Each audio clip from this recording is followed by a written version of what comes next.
Yeah, so I'm going to show you the garden fences that I make every spring for my golden willow in my backyard. Begin with a frame on which the art is then created. So these are the initial pieces. I've cut a little cove in each leg so that when I nail together two round things, it's got a tight place to be so it doesn't just roll downhill. So I am going to lay out, spin this one to the right side, sneak over here and grab a couple nails.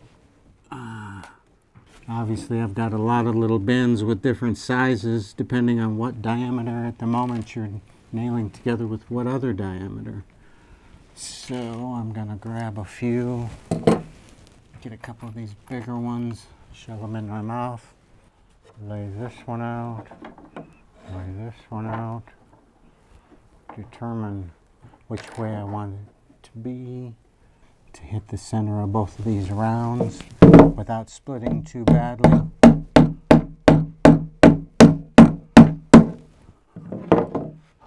You can see how much that helps. If it was here, it would just be rolling. But just that little notch adds a lot of strength. Now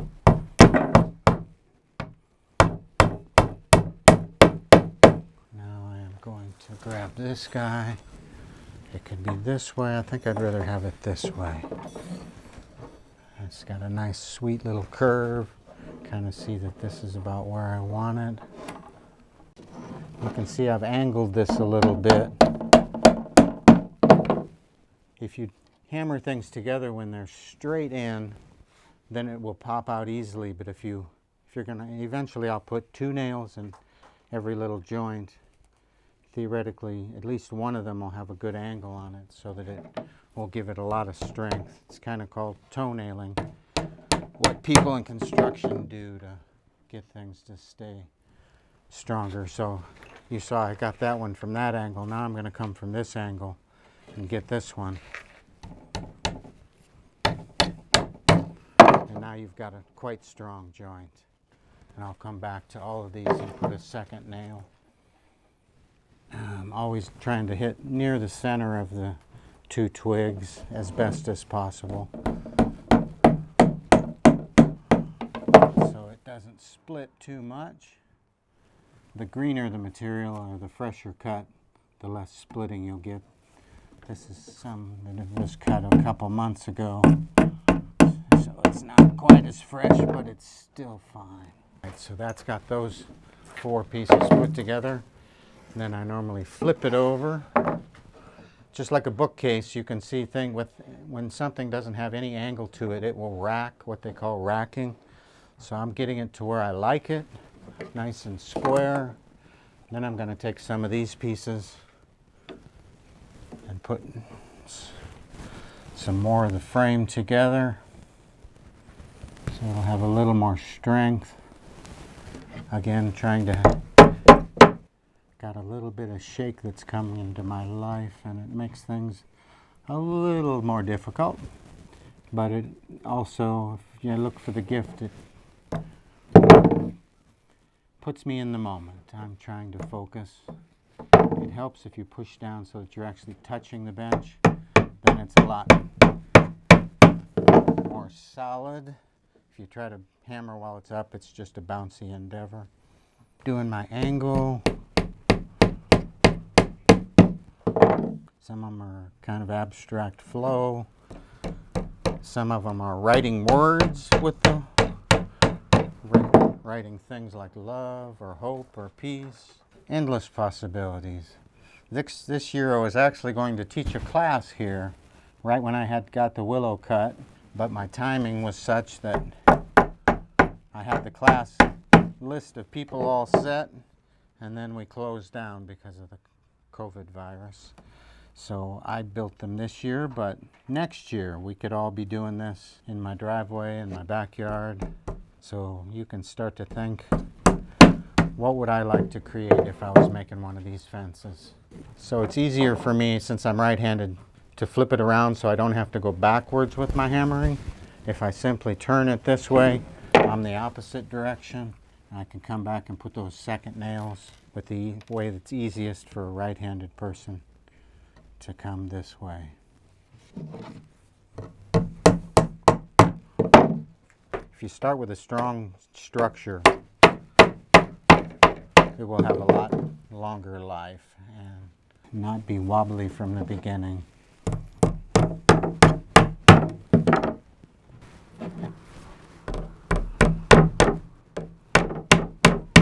So there we go. And so now this is the basic frame that would be the same no matter what pattern or word I decided to write.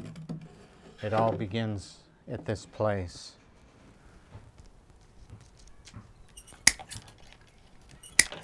So I'm not knocking things across the room over as I begin. Like I say, this material is kind of at the end of the season, so it's started to brown and spot a little bit. It's not quite as pretty as the beginning of the year was, but it doesn't matter in the end because it's all going to brown with time. So I think I'm going to begin just starting this corner and think I'm going to do an flow pattern. So I'm going to pivot off that. I'm going to, even though it's a couple weeks since it was cut, it still has this bendability. Willow grows where there's a lot of water, which helps it to be able to curve and not split nearly as bad as other woods would.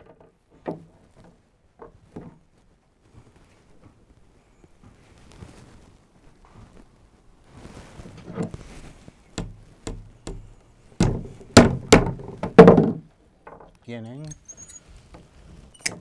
we've got a curve happening. All right, so we'll bring our next twig up. You can pre-bend a little bit, and then it will have less chance that it's going to split on you. I'm going to tuck these kind of tight, bring it just a little above so you get a little change there. Have it look like it's got a little movement. I'm going to add it a little bit of distance between these two and let it gradually get larger and larger as it moves across the fence here. Open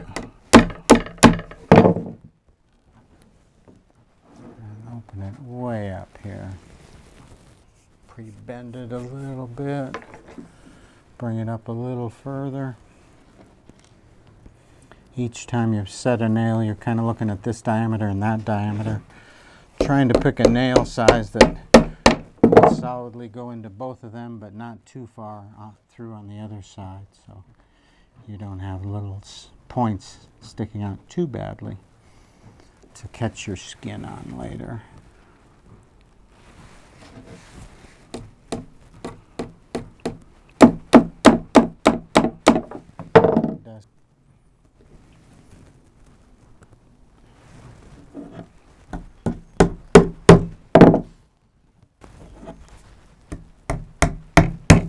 There we go. You can kind of see a pattern that's begun, and then if I was following from here, I might start again over here and then bring something that has another curve in the other direction. But you can see you can do whatever you wished. You can bring one coming from here and bring it up this way. Leave some negative space, but actually the possibilities are endless. So over the years, I've probably done this about 15 different springs. So they started off pretty simplistic, and over the years I've gotten more into it and created things. I've done a lot of creatures like chickens are very popular in someone's garden. I recently did a pig for a good friend, Judd Turner, who's an amazing metal artist locally, and he also has 2 pet pigs that he takes to his studio every day. And obviously you can do a lot of abstract patterns. Sometimes you begin something and it becomes a creature. It's just, recently I started doing one and it looked like it had a whale's shape. And then it had a little movement that looked like its tail. So it looked a little bit like a breaching whale. You can also do words. I've done love and peace and hope. Funny story, I recently thought a friend asked me to create one that said nurse. So I made it, and when I emailed it to him, we joked that he had actually said nourish. So, oops, Perhaps I need to write things down these days, as my eyes and ears aren't quite as young as they were.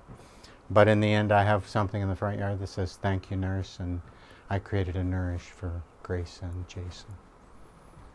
So come next spring and look me up and we'll do this together. Thanks. This is Tim out on his limb.